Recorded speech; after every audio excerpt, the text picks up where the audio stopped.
decía un productor que se salva el gobierno porque ahora el tema que concita la atención es el tema Venezuela. Y, mire, lo dije con acento venezolano. Y que entonces muchos pendientes se quedan ahí. Y para confirmar lo que dijimos, antes de darle la bienvenida a nuestro invitado estelar, dice la vicepresidenta de la República: lo importante es que todos saben cuál ha sido la línea de nuestro país, la de nuestro presidente. Nosotros defendemos la democracia. Y si Venezuela decide cortar las relaciones con nosotros por esta razón, para nosotros es un halago. Ahora sí. Siempre vamos a defender la democracia, cueste lo que cueste, aquí y en todo el mundo. Palabra de la vicepresidenta de la República.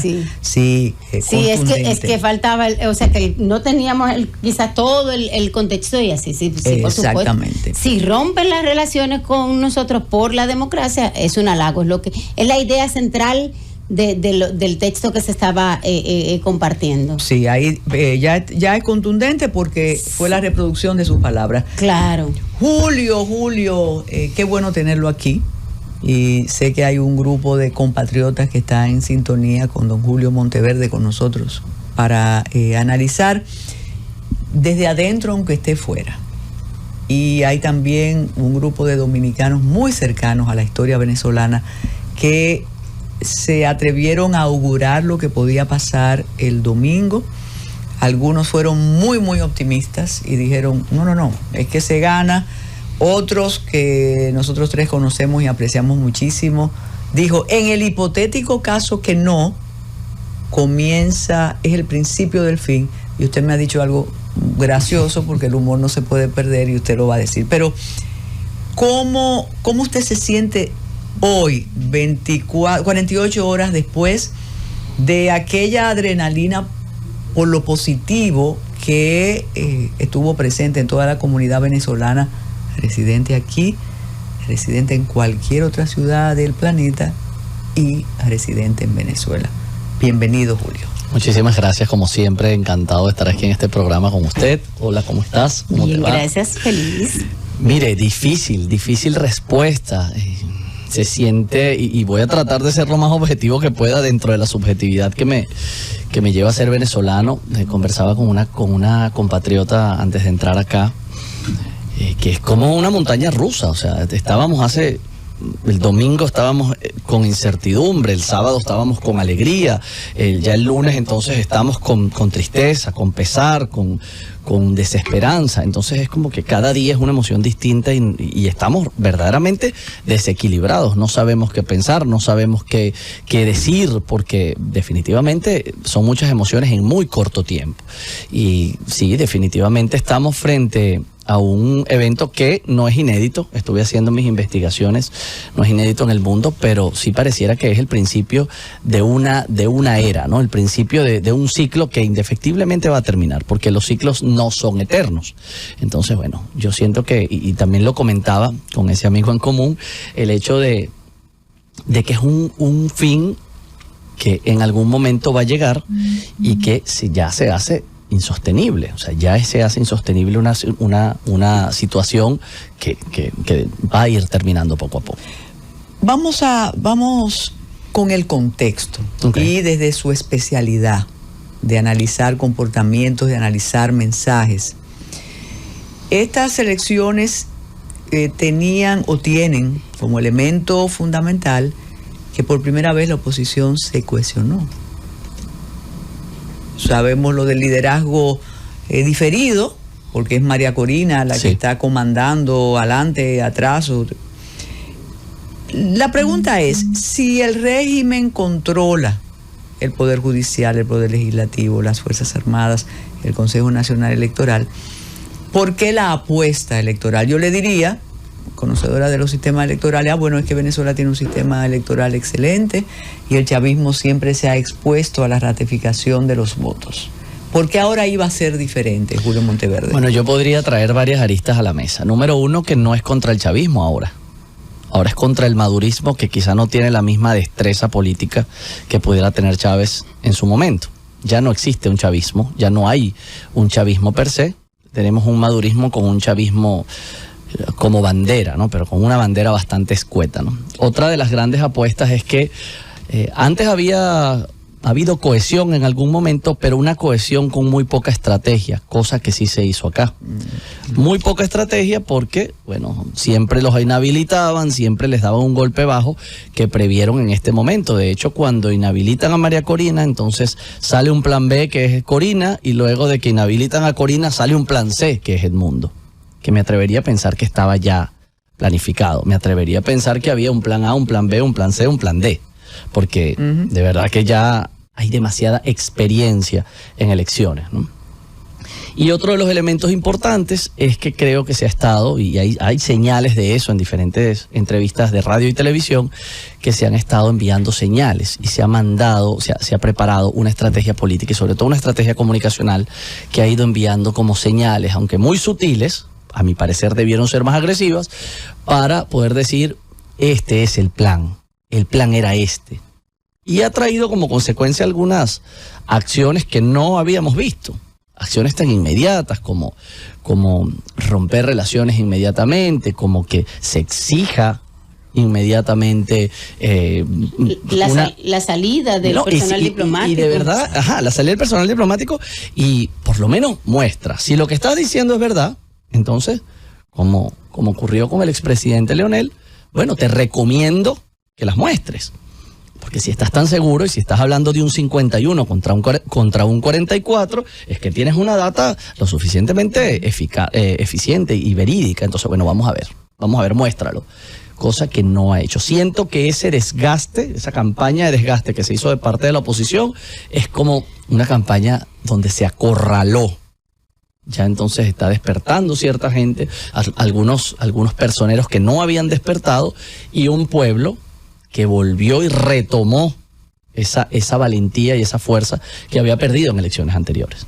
¿Y le han cuestionado de alguna manera el hecho de que, bueno, si dice que tiene un 51% y no quiere demostrarlo, cómo es que tiene la mitad de la población en la calle? ¿Y cómo es que no hay nadie de su población que está defendiéndolo a él? O sea, ¿dónde está ese 51% que él alega que votó por él, que no ha salido a decir no, nosotros sí votamos por él? Vemos algunos protagonistas políticos como la Guardia Nacional, que está quitándose las camisas y diciendo yo estoy contigo. Los barrios que históricamente eran del chavismo ya no son del chavismo.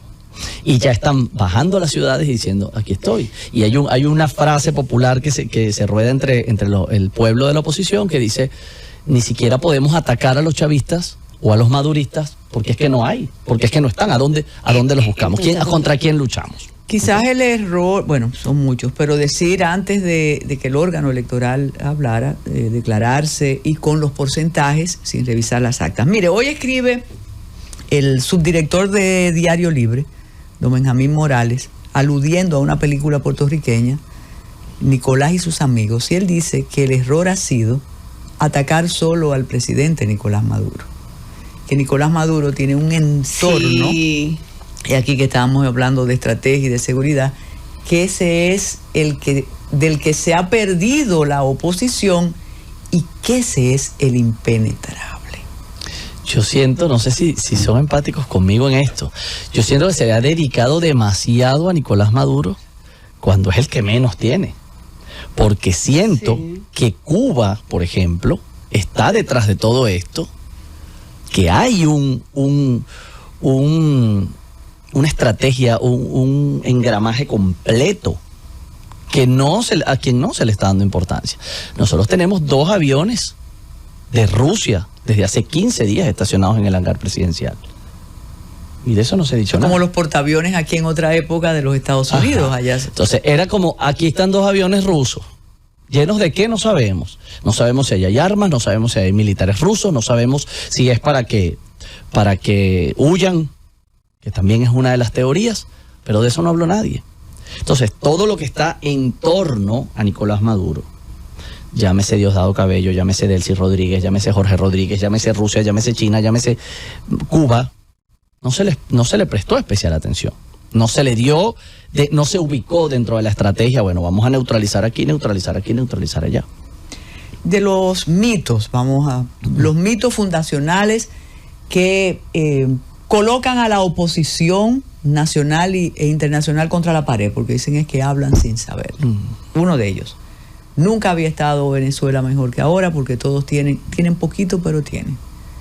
Bien, hay medicinas, hay educación, y el pueblo todavía sigue construyendo el sueño chavista. Del otro lado decimos, ¿cómo es posible que la única revolución con dinero, la única revolución con petróleo, tenga a la población como está ahora? Pero me dice la otra parte, ¿pero quién le ha dicho que la población está mal? ¿Quién ha dicho que no hay alimentos? ¿Quién ha dicho que no hay medicina?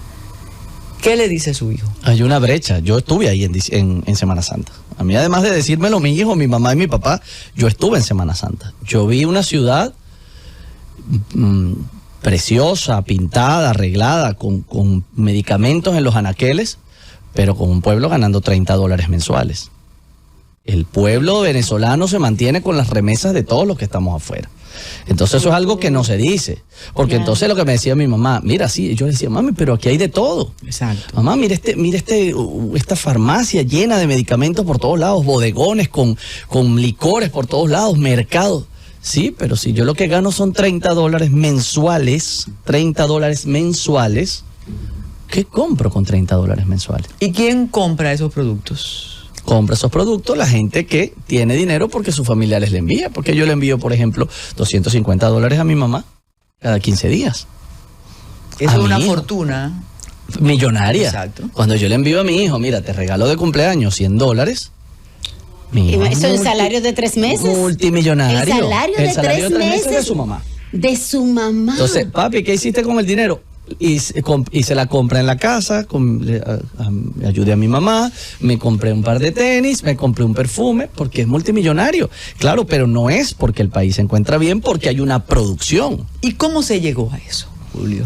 Bueno, se llegó a 8 millones de venezolanos que se encuentran afuera que no van a dejar morir a su familia. 8 millones de venezolanos que dijeron, vamos a enviar dinero para que nuestras familias coman, tengan un seguro, tengan ropa, tengan medicamentos, y un gobierno que se aprovechó de eso para maquillar la infraestructura y decir, aquí está, sí, todo está bonito, hay de todo tiene. Y otro elemento fundamental, que todas las grandes tiendas, las grandes cadenas de farmacias, de restaurantes, de supermercados, de tiendas de electrodomésticos, son de militares que tienen acceso preferencial a dólares, que no tienen restricciones de aduanas.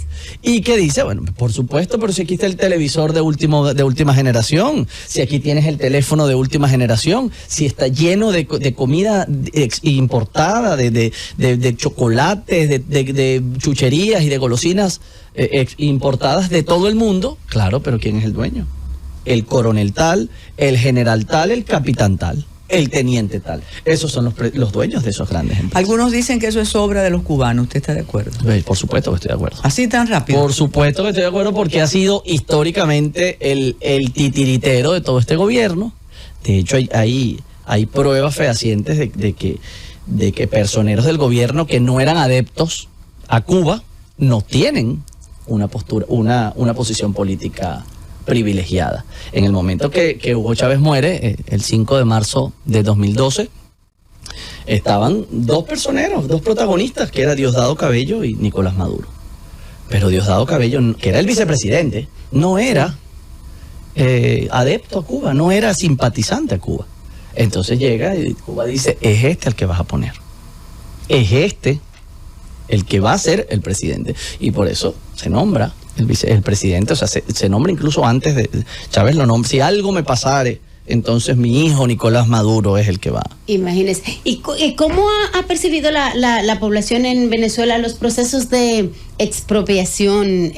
Ya no existe tanta expropiación como la que tuvimos. No, esos procesos que pasaron, claro, durante todos esos años. Eso fue sumamente doloroso. Porque hay hasta demandas todavía. Sí, claro, pero eso fue sumamente doloroso, no solamente el momento de la expropiación per se, sino el declive de todas esas empresas. Por ejemplo, hay una cadena de supermercados, bueno, una tienda por departamento colombiana que estaba en Venezuela, tenía 2 sedes en Venezuela, grandísimas, y y las expropiaron para convertirlas en... ¿Cómo fue ese proceso? Para explicarle un poco a la audiencia. Simplemente me levantaba hoy con ganas de expropiar supermercados. Entonces, supermercado, exprópiese. Supermercado tal, exprópiese.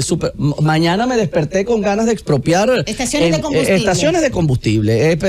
Exprópiese. Al día siguiente, que fue lo más común, entonces quiero expropiar empresas alimenticias. Entonces empezamos a expropiar empresas de aceites, empresas de harina, empresas de salsas, y todas esas empresas hoy por hoy no existen. Hoy por hoy ya no están. Entonces, ¿cuál fue el objetivo? O sea, ¿cuál fue el propósito, además de maltratar la propiedad? Controlar al empresario y decir, ahora nosotros tenemos el control de todo. Nosotros tenemos el control de los alimentos, quién los provee, quién los distribuye, cuáles sirven y cuáles no. Y fue... Pero entonces no fueron buenos administradores por los números que dicen que la inflación mayor del planeta. Sí, por ahí vi un video ayer en la certificación que de parte de Chávez, el país con menor inflación en toda Latinoamérica.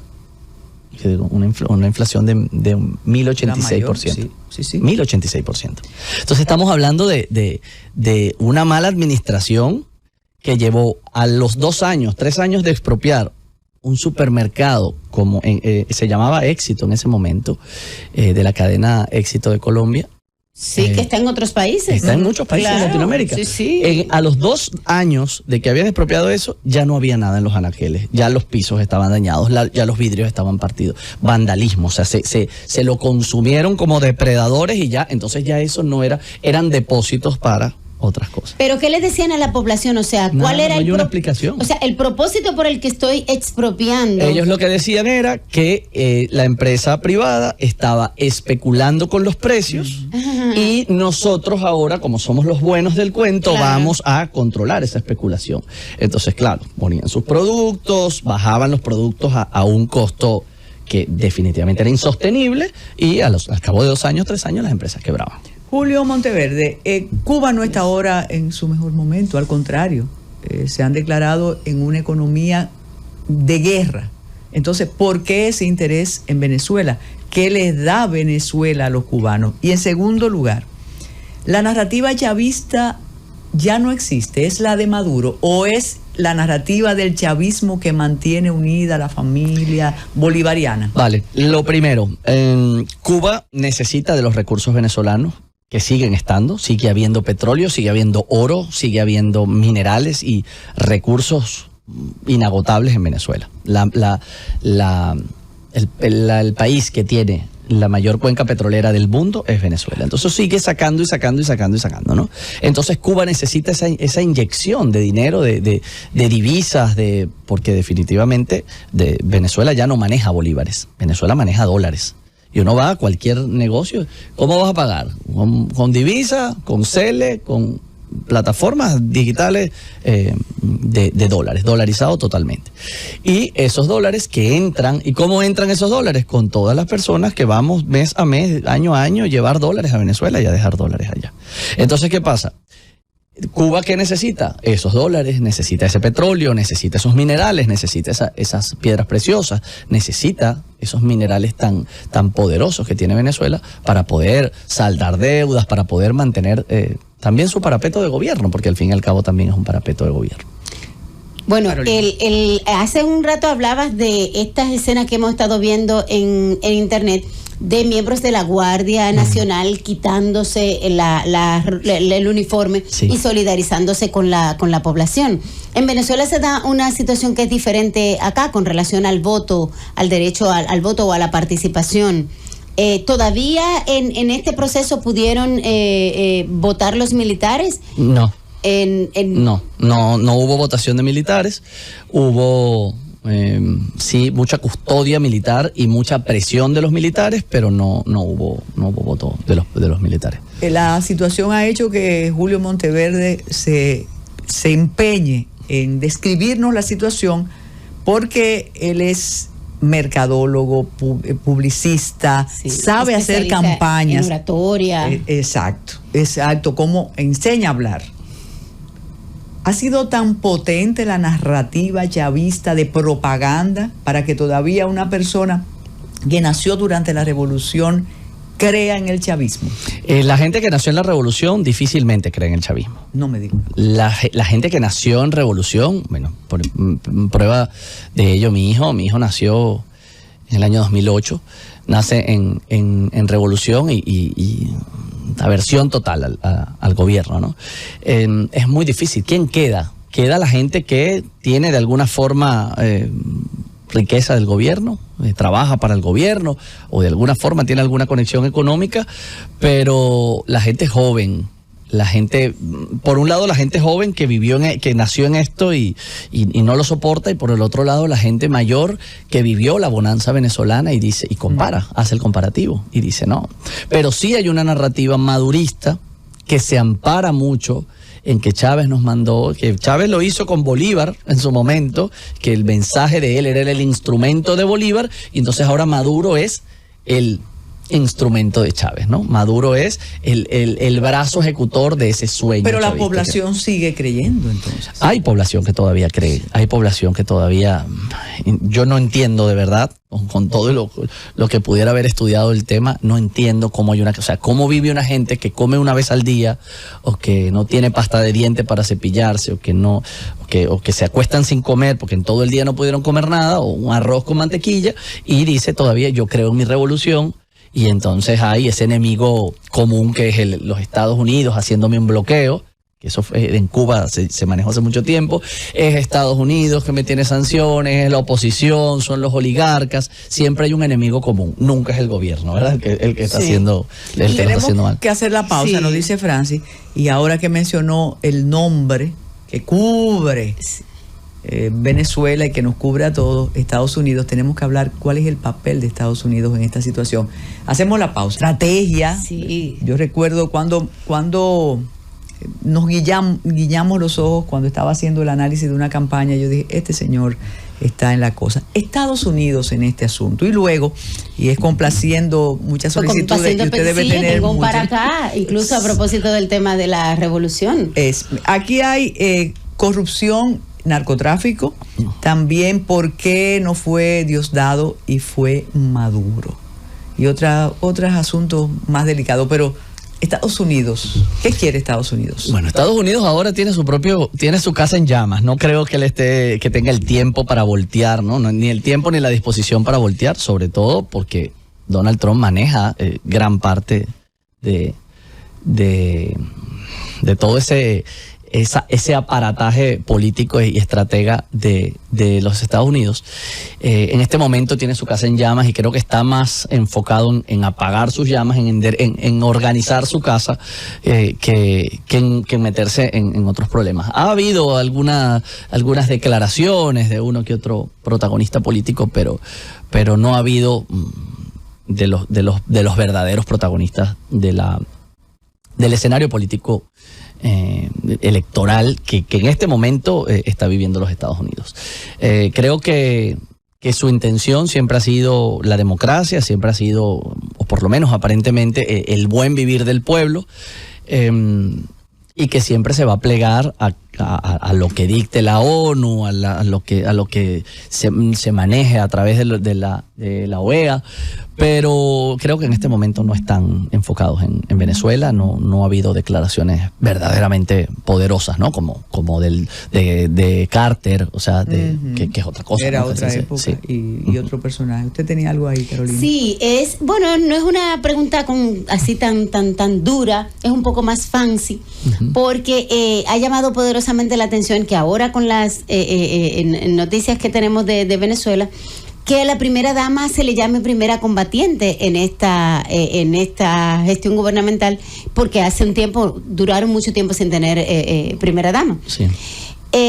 Quería saber si la población no le llama la atención eso, o si no es importante. No, ¿por qué no es importante? Y por qué desde que comienza toda esta revolución, desde que comienza todo este cambio, este tinte político distinto, ¿no? Hubo muchos cambios, ya la gente se decía camarada, los ministros ya eran camaradas, o sea, había como otra narrativa, había otro discurso. Un acento cubano había en algunos. Sí, incluso se adoptaron muchas costumbres y muchas prácticas de militares cubanos, Y entonces eso ya es un motivo de burla, ¿no? Como que la primera combatiente, porque entonces no somos presidente y primera dama, somos luchadores y combatientes. Es algo que ha funcionado en ese electorado duro de Nicolás Maduro, ¿no? Que es esa gente que es activista y tal, porque se sienten identificados. Pero para el resto de las personas no es algo que... Ahora, Cilia Flores es la primera combatiente. Exacto, muy cercana a Hugo Chávez, la primera combatiente. Sí. Mire, hay un detalle, cómo pueden, es más largo lo que escriben aquí, que cómo puede un proceso echar por la borda toda la transformación bolivariana que ha hecho Chávez, pero ya Chávez no está, como usted dice, ahora el asunto de Maduro. Y volviendo a los Estados Unidos tienen un arma como el dardo de los partos, se devuelve, que es el asunto cuando ya tú no me sirves, entonces tú eres narco o eres terrorista o eres corrupto. Pero igual, si después de eso, que te dije narco y te dije y puse precio a tu cabeza, ahora sí me sirves, entonces ya eso lo olvido. Porque eso ha pasado en Venezuela. Ya respondí. Eso ha pasado en Venezuela. Recuerde a otro comandante, Noriega, que era, claro, un líder revolucionario, y después lo sacaron por la puerta de atrás. Exacto. La cabeza de Diosdado Cabello, la cabeza de Nicolás Maduro cuesta $15 millones puesto por el gobierno de los Estados Unidos. $15 millones parece poco, pero 15, amagan y no dan. En ese momento, claro, pero entonces por eso que esa transición que se está negociando, que se debería estar negociando, tiene que, uno de los las principales decisiones que tuvo que tener el gobierno fue, bueno, vamos a quitar ese precio, porque es que si no, entonces no se van a ir de aquí, porque pisa cualquier aeropuerto internacional y cualquiera lo puede agarrar. Entonces, como estratega, ¿qué falló en la campaña de la oposición? O quizás no falló nada, falló el conteo de votos. ¿Y qué falló en el oficialismo? Bueno, en el oficialismo falló anunciar antes, y decía, hay una frase que leí de Diosdado Cabello que dijo, no podemos dar números, pero véanos las caras, y en la foto todos se estaban riendo, sí. ¿Ok? Es como que no importa lo que pase, ya nosotros sabemos que lo arreglamos, claro. En el caso de María Corina, siento que fue o de la oposición en líneas generales, yo siento que fue una campaña muy bien llevada, es una campaña de tipo emotivo, le faltó un poco de ser incisiva, ¿no? De ser un poquito más agresiva, ¿no? Y siento, y quiero creer, que estaba planificado así. Estaba planificado que esto pasara, que se armara la revuelta y que todo... De hecho, hay una declaración... ¿Pero planificado por quién? Por la oposición. A María Corina le hacen una pregunta en una entrevista que le dicen, ¿tú crees que Maduro entregue el poder? Y ella, pero sin pensar, sin dudar, a quemarropa, dice, por las buenas no. Ella lo dice, por las buenas no. Entonces, de alguna forma tú sabes que por los votos no vas a salir, por las buenas no. Entonces, ¿cómo sería? Bueno, por las malas, y si es por las malas lo vamos a hacer. Por las malas de María Corina no es lanzar el pueblo a la calle, no es porque no tenemos el aparataje militar, pero sabía que por un voto electoral no iba, necesitaba ese primer escalón de los votos, necesitaba resguardar eso que sale el día de ayer de 71%. En donde digo, ok, ya tengo el 71%, necesitaba esta prueba. Entonces, una prueba que no se tuvo cuando Capriles se dijo, se quemaron las cajas y ya, como pruebo. Y de repente aparecieron el poco de cajas quemadas en una calle, en una autopista. Entonces, aquí no, ok, pasó, nos vamos a centrar en contar esos votos. Y hay múltiples pruebas de todas las diferencias en una mesa de votación, en un centro de votación. Maduro tenía 200 y pico y Edmundo tenía 1500. O sea, era una abismal, ¿no? Y posterior a eso decir, ok, ya tenemos la prueba. Vamos a seguirte cercando, porque ya ahora sí, lo que necesitábamos era la prueba. Lo que falló en las elecciones pasadas era la prueba. Bueno, ahora la tenemos. ¿Con qué vas a salir ahora? Entonces ya con una prueba más palpable, el Centro Carter dice, hey, ya va. Y la OEA dice, hey, ya va, ahora sí tienen la prueba. Porque tienen las actas que son del CNE. Entonces lo que están diciendo es, Ellos tienen las actas y dicen que es el 71%. Ahora muéstrame tú las tuyas. Pues. Vamos a ver. No te estoy diciendo que lo que tú estás diciendo está mal. Lo que te estoy diciendo es que lo que tú me dices, pruébalo. Exacto, dame las evidencias. Se hizo en una ocasión en Ecuador y se volvió a contar todo. Y hubo, en un estadio se hizo para poder esparcir las boletas. Mire, hay otro de los mitos que decíamos anteriormente, que la comunicación está controlada en Venezuela, que hay una represión extraordinaria, que hay, bueno, la cantidad de exiliados lo sabemos, exiliados voluntarios. Sí. Lo que no sabemos por la voluntad de quién, pero voluntarios al fin y al cabo. Entonces, ¿qué pasa con la comunicación? ¿Qué pasa con los medios tradicionales venezolanos? Esos no existen. Mire, en principio estaban muy controlados. Ya en la recta final de la campaña, muchos canales de televisión que habían estado callados, que habían estado como maquillando y obviando alguna información, decidieron abrir la voz y decir, no, mira, ¿sabes qué? Sí, voy en contra del gobierno y esto está pasando. Que también fue una gran señal, decir, mira, canales como Venevisión, canales como Televen, como Globovisión, que siempre estaban como amordazados por el gobierno, empezaran a decir la verdad. Era como que, oye, algo saben esta gente, algo sabe un poder tan importante como es el poder de la comunicación en un país. La semana antes de las elecciones empezaron a caerse las plataformas más importantes a nivel digital, las plataformas donde la gente verificaba la información, por ejemplo, empezaron a caer, ¿no? Misteriosamente. Sí, misteriosamente, las 6 principales. Entonces no, tú podías entrar a un YouTube fácilmente, pero a la página no podías entrar, a la página de los principales periódicos digitales. ¿Y la población cómo ha percibido el hecho de que la comunidad que está en el exterior, una parte importante no pudo votar? ¿Es normal eso o se hizo alguna modificación para darle una vuelta? Se hizo una modificación estratégica, además muy inteligente de parte del gobierno, debo decirlo. El común denominador de las personas que estamos fuera del país, no tenemos una residencia permanente.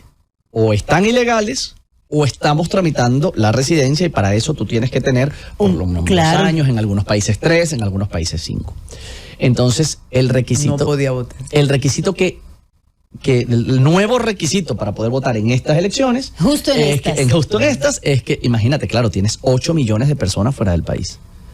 Que si vota la mitad nada más, tienes 4 millones de votos, que es la mitad, mucho más de la mitad con lo que ganó Maduro. Entonces, estamos hablando de que si tú no tenías una residencia permanente en el país donde estabas, no te podías inscribir. Ahí está. Entonces, esa gente que no tiene la residencia permanente es porque posiblemente no haya completado los años mínimos. Claro. Es decir, que es muy posible que sea la gente que salió huyendo a esta situación económica. Y los trámites, tú sabes que aquí son leyes. Claro, aquí en cualquier país. En cualquier país yo tengo que estar por lo menos unos 2 años viviendo con un permiso de trabajo, con una visa, no sé qué, y posterior a esa solicitar la residencia, que después entonces se toma su tiempo.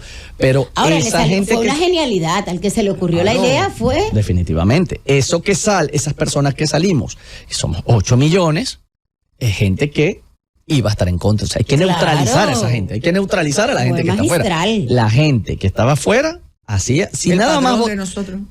Sí, es que el padrón electoral extranjero ganaba las elecciones sin que votara un venezolano dentro de Venezuela. Óigame, no, imagínese. Un venezolano dentro de Venezuela. Entonces, es algo digno en una ocasión, en un conflicto que hubo aquí en la República Dominicana, porque tuvimos muchos conflictos, el líder de masa más importante de la época también, José Francisco Peña Gómez, preguntaba si no había un militar que se quería casar con la gloria. Es tan compacto el cuadro militar a favor de Maduro que ninguno quiera casarse con la gloria. Yo siento que hay mucho de amenaza y mucho de lo que llamamos en Venezuela, no sé cómo traducirlo a dominicano, bozal de arepa, ¿no? Ese bozal de tú tienes la casa que te regaló el gobierno, el carro que te regaló el gobierno, los estudios de tus hijos, algo que por muchos años te he venido dando, y entonces cuando cambia de gobierno te van a perseguir. Hay una amenaza. De arepa porque es la comida, por la comida. Discurso de barriga llena. Corazón contento. Sí, Ajá. pero y por otro lado pudiese ser también el tema de que quizás algunos de esos jefes militares sean de los que se dicen, bueno, pues quizás es corrupto porque... Es que por ejemplo Padrino beneficia. López, hablamos de Padrino López. Ay. Padrino López es uno de los peores del gobierno. Usted no puede entrar a Venezuela. no, Bueno, ya. ahora no hay vuelo. O sea que... No. Yo tenía mi vuelo comprado para el 23, que tengo una conferencia ya. Bueno, no sé si tengo, pero Padrino López es un militar, uno de los altos militares que ¿qué pasa con él? Que él está metido en la sede, él es de los que está codo a codo con el gobierno. Entonces, por un lado, los que tienen el bozal de arepa, los que tienen esa mordaza de comida, de no lo hagas porque te vas a quedar sin lo tuyo, y por el otro lado está el que si caemos todos y tú estás incluido aquí. Claro, tienes tú vas cola a que caer le aquí. pisen. Entonces, cuidado con eso. Hay otro mito que dice que se habló con el presidente Maduro para que él abandonara el país, pero que él puso algunas condiciones. ¿Usted ha oído algo? No he oído nada, pero no descarto esa posibilidad, una posibilidad de negociación. En la política todo se negocia y nunca he descartado, por supuesto, no puedo dar fe de que eso es así, pero no descarto que se hayan sentado a hablar María Corina y Diosdado o Maduro, no sé, grandes políticos protagonistas del proceso, y hayan dicho vamos a negociar cómo es esto, y no hayan llegado a un acuerdo, o sí. Haz las elecciones y entrégame en enero. Haz las elecciones y entrégame en diciembre. Pon todo en orden y entrégame en diciembre. Pudiera ser. Nosotros vemos casos como Uruguay en el año 90, si no me equivoco, Uruguay en el año 80, en donde no se reconocen las elecciones y entonces entregan. O el más reciente en el 2016, Gambia, si mal no recuerdo, Gambia, el presidente reconoce que pierde. Al día siguiente de la elección reconoce que pierde y a los 10 días dice, no, ya no reconozco, ya no quiero. Entonces los militares dicen, ¿sabes qué? Ya dijiste que sí, así que te tienes que ir. Poniendo el panorama más lúgubre, ¿no hay poder judicial libre en Venezuela? No hay poder judicial, no hay poder militar libre, no hay poder electoral libre en Venezuela. Todos los poderes están manejados por el gobierno. No hay descentralización de poder. ¿A cambio de favores? ¿O a cambio de favores? Convencimiento de la transformación de Venezuela? No. O extorsión, tal vez. A cambio de extorsión, en su mayoría, y a cambio de favores. A cambio de si caes tú, si caigo yo, caemos todos. ¿Okay? Todos tenemos una tajada de esto, todos tenemos un trozo de bizcocho, y si caigo yo, caemos todos. Pero no creo realmente que hoy por hoy, en comparación con hace 20 años que comienza la revolución, de Chávez per se, digan yo creo en este proceso. Yo creo que estoy mejor que hace 20 años. Eso no. ¿Y la factura petrolera? Porque cuando viene a ver eso también es una cosa que Estados Unidos esté pensando. Y muchos países, no solamente los Estados Unidos.